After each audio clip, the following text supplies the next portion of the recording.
Alright, Leon, thanks for accepting this interview. No problem. And Thanks for having me. Yeah, thanks for coming down. So, how's things going on so far? I mean, you're in month 4.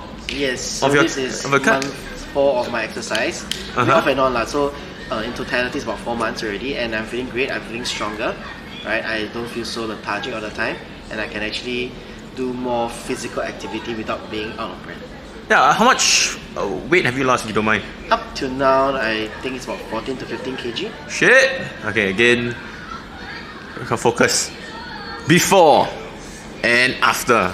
Alright, not too bad. Alright, but hey, tell me more about yourself. Like, you were telling me that this isn't your first rodeo. Done it a couple of times. So why Almighty PT now of all things? What's so different? So for me, this is probably my 4th time or 5th time trying to lose weight. So the past few times I did try different products. So it's like trying different weight loss products. It does work, but at the same time, like the rebound is actually also quite significant. So I lost 10 kg, maybe I gained 15 kg back. So it's been a yo-yo for the past 10 years. Yeah, so the last time I exercised, there was some mishaps with me and my trainer because he did pass away. So that affected my confidence in training as well. Yeah, but I think this time around what I enjoy the most is that I'm taking my own time. It's more sustainable. At the same time, it's also something that I can manage on a day-to-day basis. Yeah. But how's your energy levels? I mean, you're saying you feel better, but like day to day, like do you feel more excited about the next training? Do you feel more, incentivized to go on to your next session? Like, what's the difference now? I think the difference for me is that I know that when I go for a training session, I know that I'm taken care of. I know that I can do the things that I'm assigned to do, and also that I feel supported in the whole process as well. But compare this to other PTs, there are tons of PTs out there, and there are some who promise fast results, and some do work. Some do work, they get shredded six-pack abs, right? But more often than not, we do know that within 2 years, 50% of these people will gain back their weight. And in 5 years, 85% of these people will gain back their weight or even more. So what's the difference you've learned now after trying so many times? I think for me, the difference now is that I'm taking it more like a lifestyle change. I think in the past I was really more results oriented. Like I wanted to lose 10 kg per month, up to 15 kg per month. But I know that in the long run it's not sustainable, right? And physically wise, like the body is unable to take such huge weight loss as well. So with the increase in knowledge and also I guess maturity of age, I'm looking at this more of a lifestyle change, more sustainable in the long run as well. Yeah. Then why Almighty PT of all PTs that you searched for? What makes you click, yes, I want to learn more? Because YJ is my friend. I was like, yeah, cannot say right. Okay, wait, I just pen first. This guy. Another reason. Yeah, so for me and YJ, we are both in the same business network, and every time he tries to share with us some tips on how to lose weight or how to be healthy, but at the same time he also cares for us individually, and he will reach out to us and say like, do you want to try some exercise? So I think for me, his persistence as well as his encouragement did help a lot as well. Right, which makes a big difference because there are PTs who are just tough love and not encouraging at all, and they want you to be have strong willpower, but scientifically proven that everyone's willpower is about the same. No one's stronger than the other. It's more than that. It's more nuanced than that. So, which brings me to my next question. You tried for a couple of times, right? How was the willpower like compared to last time? Right now with them and before that, because you're saying that they have more persistence and more encouragement. Like, is that a big difference? I think it's really more of the relationship. So, I'm a more relational person, so I don't really respond very well to tough love. Right? If like someone pushes me beyond my limit, I'm unable to really respond very well to that. But I think where I am right now with my trainer Sean is that when I'm unable to do certain tasks, he's very accommodating. He's able to think of alternatives to achieve the same result, but not pushing me beyond something that I cannot physically do at this point in time. Yeah, but at the same time, he does track my progress and lets me know that actually I'm getting stronger by being able to bench more over the past few months. Yeah. Okay. Few more questions that I'm just curious about. Any changes to your diet ever since you started?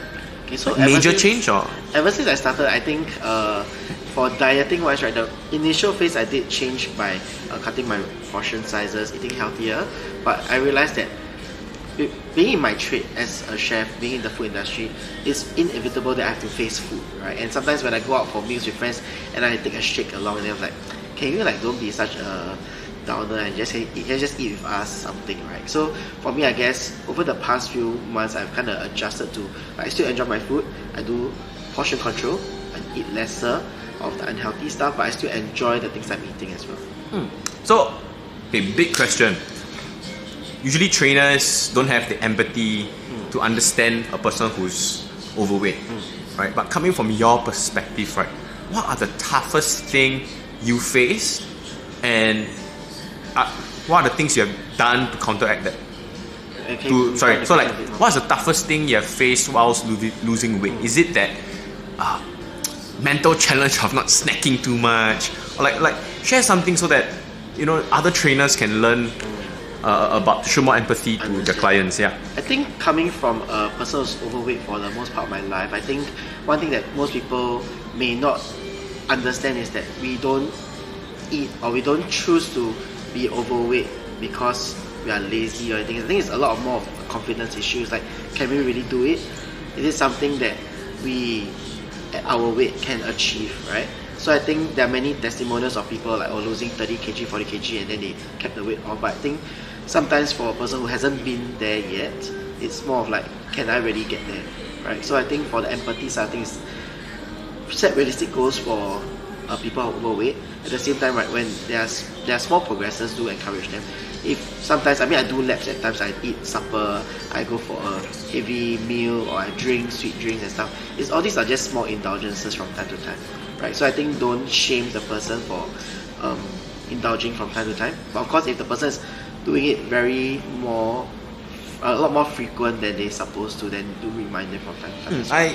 I know I said last question, but you said something very interesting, and you're saying that you don't choose to be overweight per se.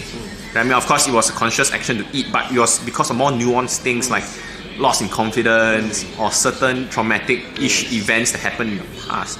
And okay, the reason I'm bringing that up is because people get addicted to smoking or alcohol or overeating due to certain quote-unquote traumatic instances. So is it okay to share like what were the things that happened in the past, and then how you overcome it till today, like you wanted to make a change? I think for me, it's always been a responsibility conversation. So I remember when I was very young, maybe 7 or 8, I was a relatively competitive person.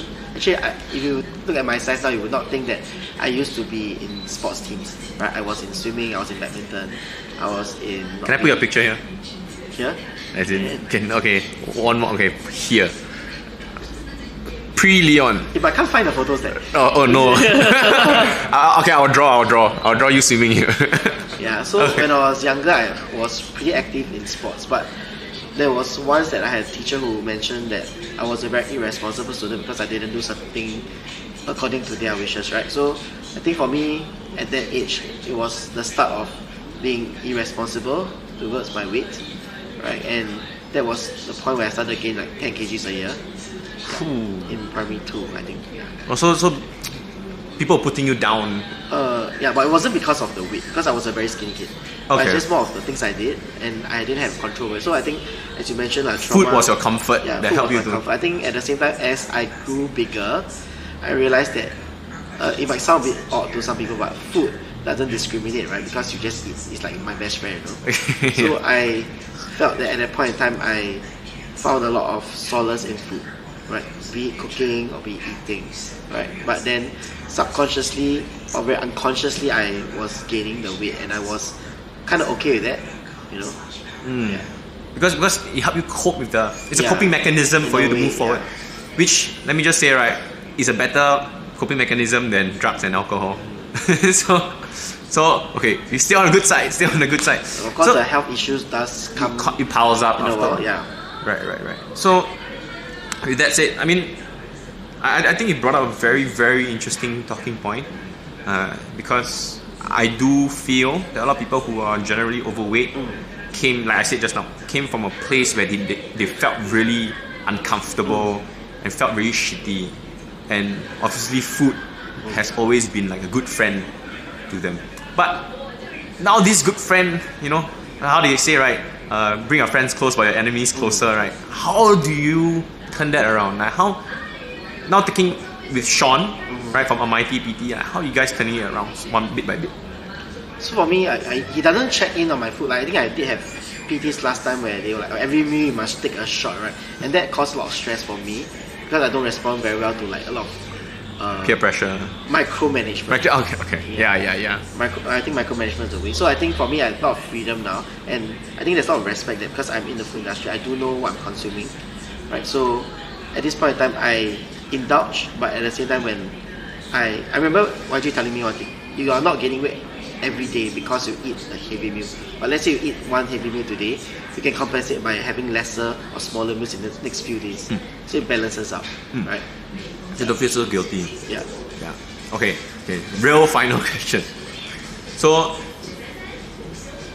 let's say in the next 4 to 6 months, right, of sustainably losing weight and keeping it on, what will your next goals be in this whole fitness journey throughout? I think for me, it's just being able to look good in the clothes I wear. So now I feel that there's a belly that is here, right? So it's a little bit hard to find clothing. I think for me, it's just to have a very nice wardrobe change, right? And to find clothes that fit well and I look good in them. Yeah. Alright, okay. That's all we have today. Thanks, Leon. I'll see you the next few months to see your progress. Alright, see ya. And I'll see you again. Thank you.